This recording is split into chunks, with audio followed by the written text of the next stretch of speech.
I'm David McLaughlin. I live on Sherburn Road and I'm 12.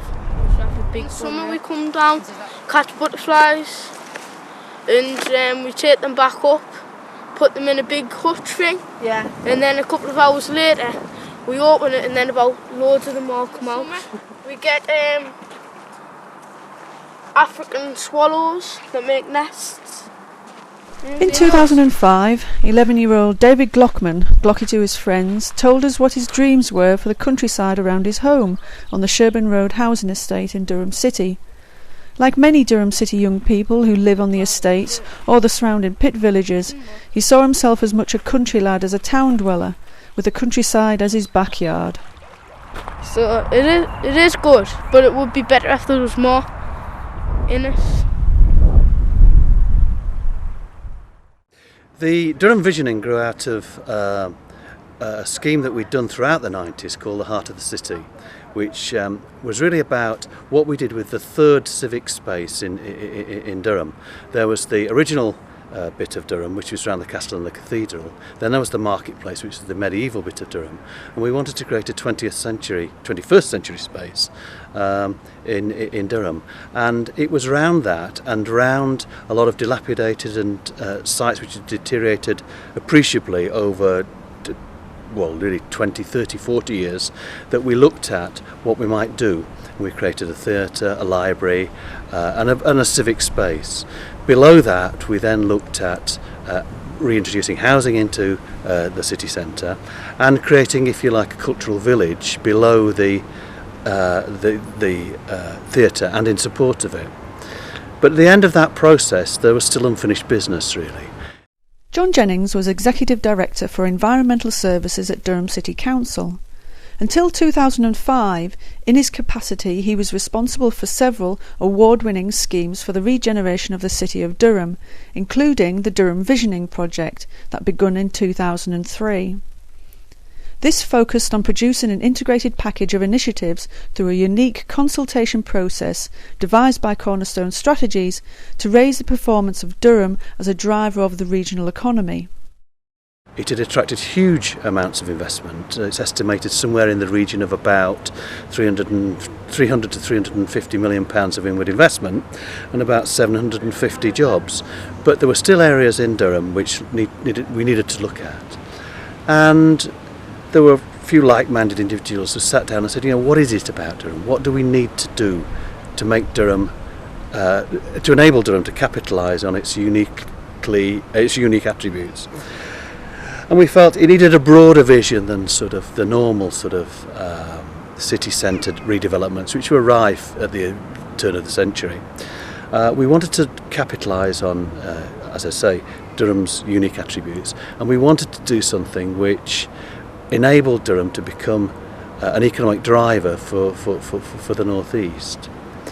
And to that end we entered into a partnership with the university, the Durham Chapter, One North East and the County Council, and we formed a team which looked at how we wanted Durham to develop over the next 20 years. And there were some obvious projects which suggested themselves, but we also started to look at what is it about Durham which makes it what it is. Certainly there's the castle and the cathedral, but the defining element really, and something which actually defines the castle and cathedral is the river and the river valley and that incised meander. And then we started to think a bit more widely than that, and it came to our attention really that a lot of the connections had been severed for all sorts of reasons, the pit closures, the fact that the social breakdown that followed that, etc, etc, etc. Yet within the Weir Valley, the river valley, there were some real gems, and there were communities and people up to activities which really were not given a wider canvas, and that tied back really into our view of the city, that there were some real modern gems and there were some real gems which could be introduced, so that it wasn't all about the castle and the cathedral and the marketplace and the new development. It was about people's role in developing it and the community's role within the river valley. And so from a park which originally was probably going to be in the city centre, we suddenly felt, no, you can extend this, you can reconnect Durham with its hinterland. I'd like to see like aqua parks and wildlife sanctuaries and stuff like that. Basically just so people can get to know what kind of animals they are and what the habitats are. I'm Claire, I'm the Necklace Park manager. I'm Becky and I assist Claire in all things Necklace Park. And we've come down to the Clayport Library for the weekend to tell people all about the Necklace Park. And although it's got the title Necklace Park, it's not a park in the true sense of the word, because what it is a collection of interesting places and spaces in and around Durham City. What it isn't is Disneyland, and it's not about having gates and signs and tarmac paths and all that kind of thing. What we're trying to do is work with local people to protect the heritage of the area, and local people seem to have the best ideas about what matters to them, and so that's what we've been doing this weekend.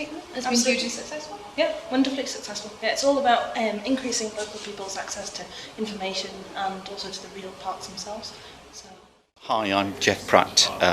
I'm the Centre Manager for Durham Clayport Library. And the reason I'm involved is because originally I was one of the original Durham Voices, which was a consultation process, part of the 2020 vision. One of the things the Voices said was that we need to increase access to the riversides. And out of that came the Necklace Park project. The Durham Necklace Park was born out of this local desire for access. It is an unprecedented concept and is known as the Ephemeral Park. 12 river weir-linked miles of pathways, land and spaces and places. This park is environmentally lightest of touch, with no mark being made at any time. Based on deals and arrangements, its boundaries or definitions are not fixed. No money exchanges hands. No land has been purchased. It is a major community project and has become one of the most city's principal strategies for the future, attracting funding for environmental and community major projects and capturing the imagination of research bodies, environmental agencies and cultural bodies and businesses. Because Clayport Library is in the centre of Durham, which is, the middle of the sort of peninsula, which is the pendant and the necklace of the Necklace Park. The library plays a very important role because it's a focal point for the city and for all the information sources in the city. So that's why today, during the Mapping the Necklace weekend, it's the hub of sort of activity. It's kind of, the control point, the central area, and people are coming in here to bring in information and to monitor and to watch the information. And it's been really successful because not only are the mappers coming here, but members of the public are coming in and who've maybe not heard of the Necklace Park project and they're finding out about it. So it's been very successful. Mapping the Necklace was funded by .07 as a project to get people moving into and around their own countryside, online or on foot, recording and sharing their observations and experiences through innovative forms of mapping. The experiment was also to help test sustainable tourism in the region.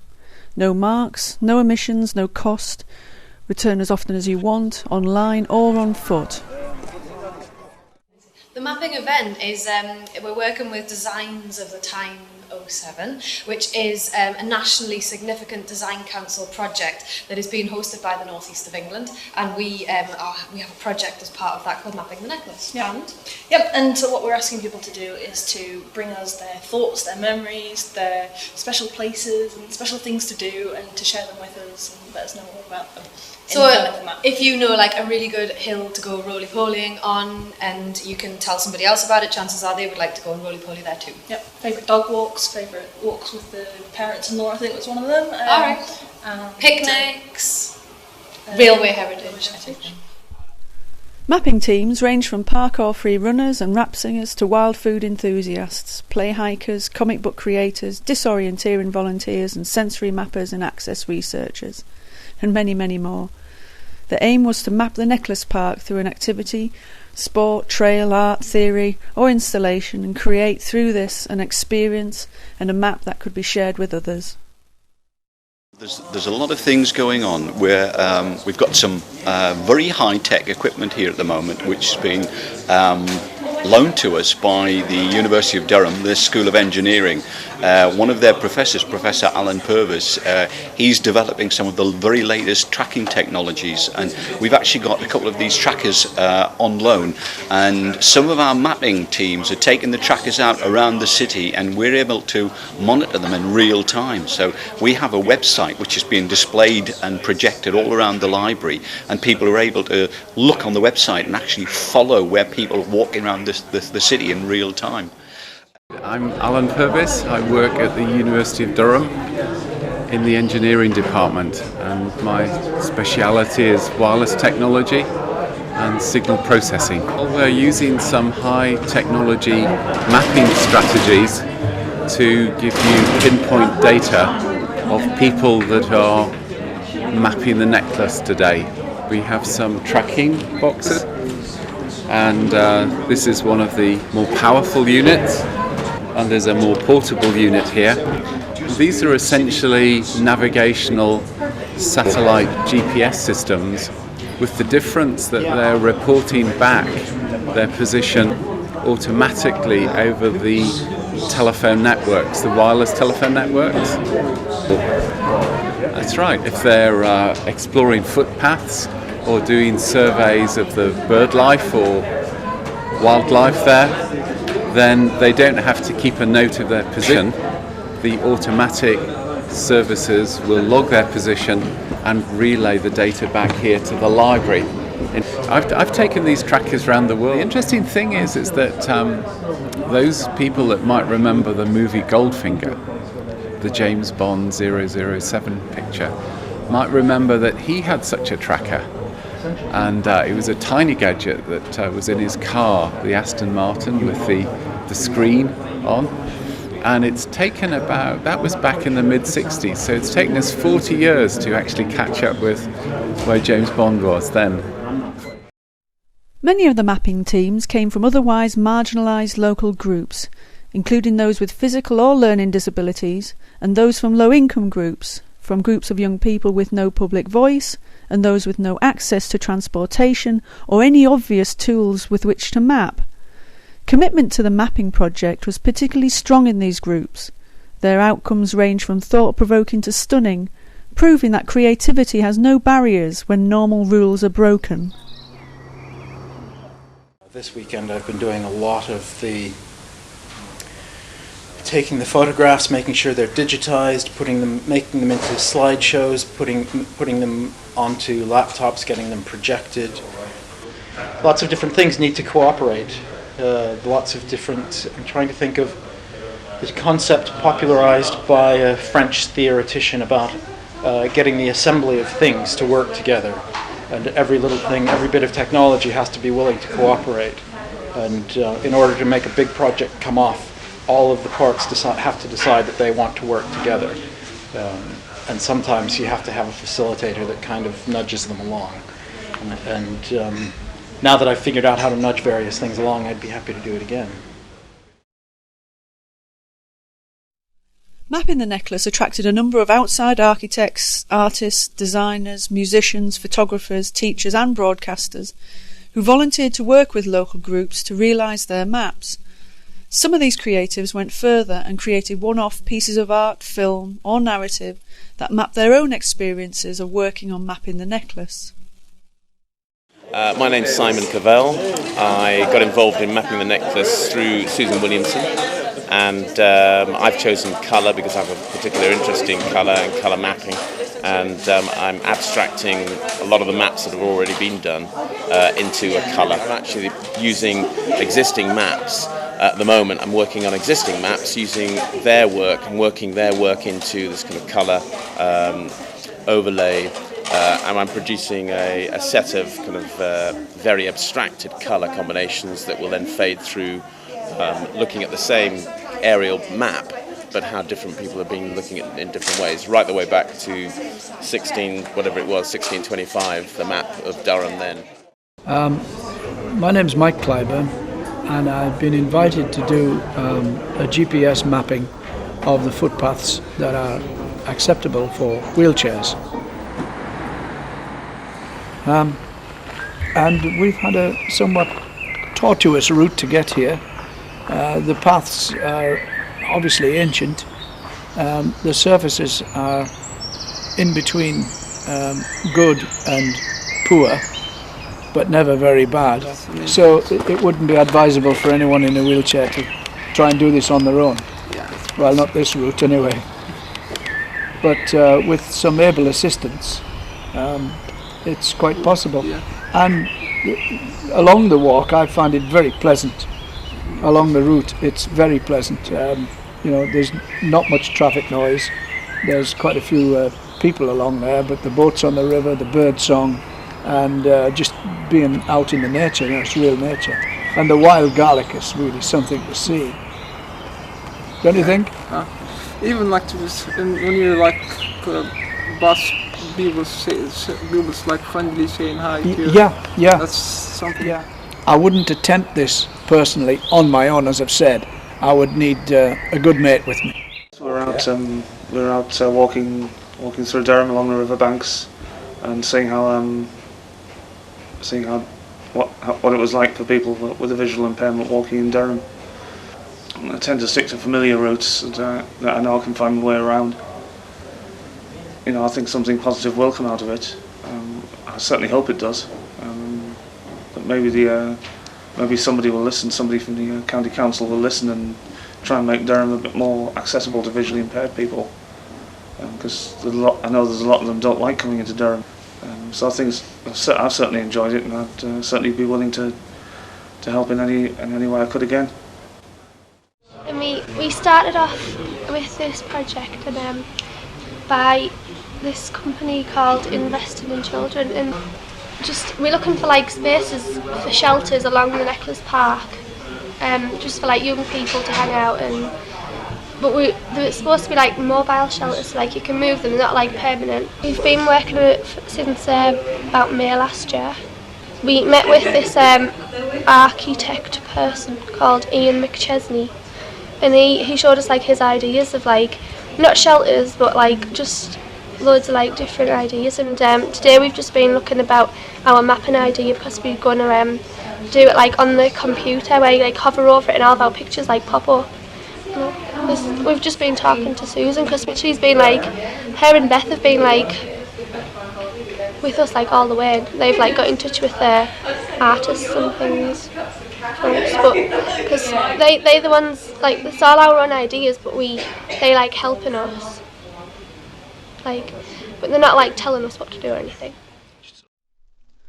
The final result of Mapping the Necklace has been an explosion of interest in the Durham Necklace Park, online and on foot, and 20 short films that show some of the many mapping techniques and experiences in the park.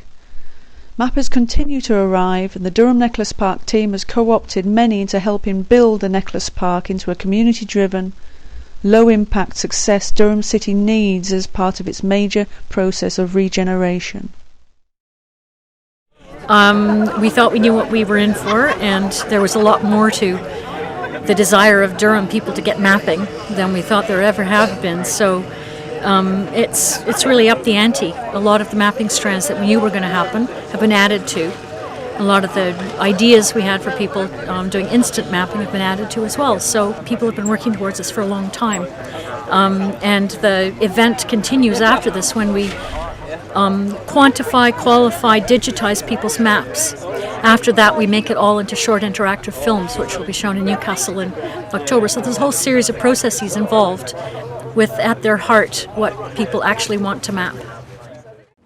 I think one of the distinguishing features about the Durham Visioning was how we moved away from getting the normal suspects who lobby for this, that and the other, and really try and extend it so that all sorts of people were able to comment on their city. Some of these people will probably never put across on a ballot paper, but they have a real vested interest in their city. And we wanted to carry that through to all the projects that we did. And I had an opportunity in that I'm a member of the council of New College. And as part of my duties there, I'd actually seen a mural which the Living in the Community students had done at the previous old premises of the college, which was absolutely superb.